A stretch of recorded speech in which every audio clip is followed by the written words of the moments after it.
প্রিয় দর্শক, বিশ্ব দেবদেবী মোটিভেশন ইউটিউব চ্যানেলে আপনাদের সবাইকে স্বাগত। আজ আমরা আপনাদের সামনে ভগবত গীতার 18 অধ্যায় পাঠ করে শোনাব। গীতার সমস্ত অধ্যায় একসাথে শ্রবণ করা বা পাঠ করা সম্ভব নয়। আপনি যদি অল্প অল্প করে শ্রবণ করেন, তাহলে আপনার মনের ভেতর সেগুলো গেঁথে থাকবে। আপনার চলার পথ অনেক সহজ হয়ে উঠবে। আপনাদের জীবনে বিভিন্ন সমস্যার সমাধান খুঁজে পাবেন। কানে হেডফোন গুঁজে মনোযোগ দিয়ে শুনুন। ভিডিওটি ভালো লাগলে অবশ্যই একটা লাইক করবেন।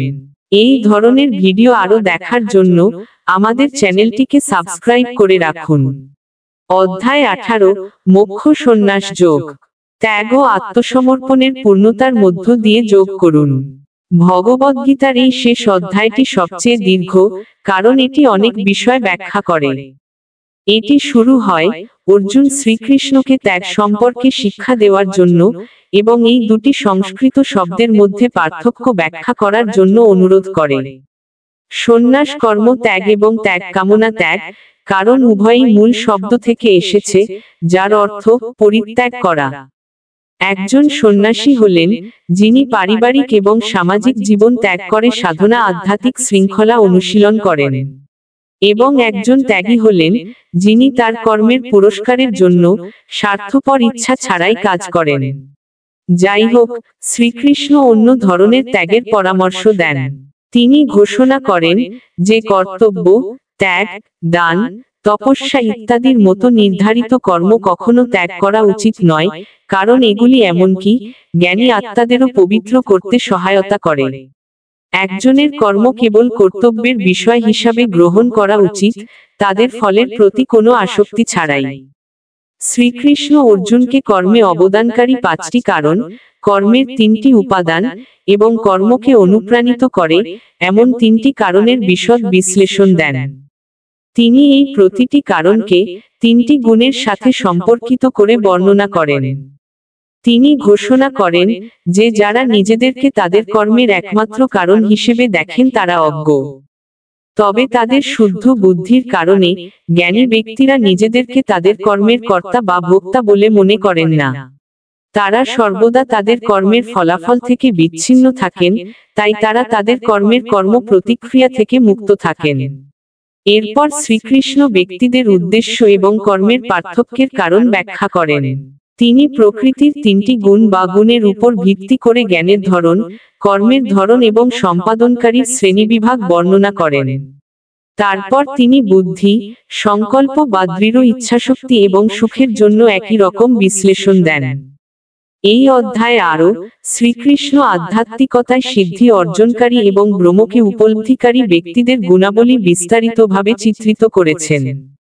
তিনি আরও বলেন যে এই পূর্ণ যোগীরাও তাদের রুক্ষ উপলব্ধি সম্পন্ন করার জন্য অতীন্দ্রিয় ভক্তিতে নিযুক্ত হন। এইভাবে তিনি উপসংহারে পৌঁছেছেন যে কেবল প্রেমময় ভক্তির মাধ্যমেই পরমেশ্বর পুরুষদের রহস্য উন্মোচন করা সম্ভব। এরপর তিনি অর্জুনকে স্মরণ করিয়ে দেন যে ঈশ্বর সকল জীবের হৃদয়ে বাস করেন এবং তাদের কর্ম অনুসারে তাদের গতিবিধি পরিচালনা করেন। আমাদের অবশ্যই তার আশ্রয় নিতে হবে, তার কথা চিন্তা করতে হবে, তার প্রতি আমাদের সমস্ত কর্ম উৎসর্গ করতে হবে এবং তাকে আমাদের চূড়ান্ত লক্ষ্য করতে হবে। তাহলে তার কৃপায় আমরা সহজেই সমস্ত অসুবিধা এবং বাধা অতিক্রম করতে পারব। তবে যদি আমরা অহংকারে চালিত হই এবং আমাদের আবেগ অনুসারে কাজ করি, তাহলে আমরা ব্যর্থ হব। উপসংহারে শ্রীকৃষ্ণ অর্জুনকে প্রকাশ করেন যে সর্বাপেক্ষা গোপন জ্ঞান হল সকল প্রকার ধর্মীয়তা ত্যাগ করে কেবল ঈশ্বরের কাছে আত্মসমর্পণ করা।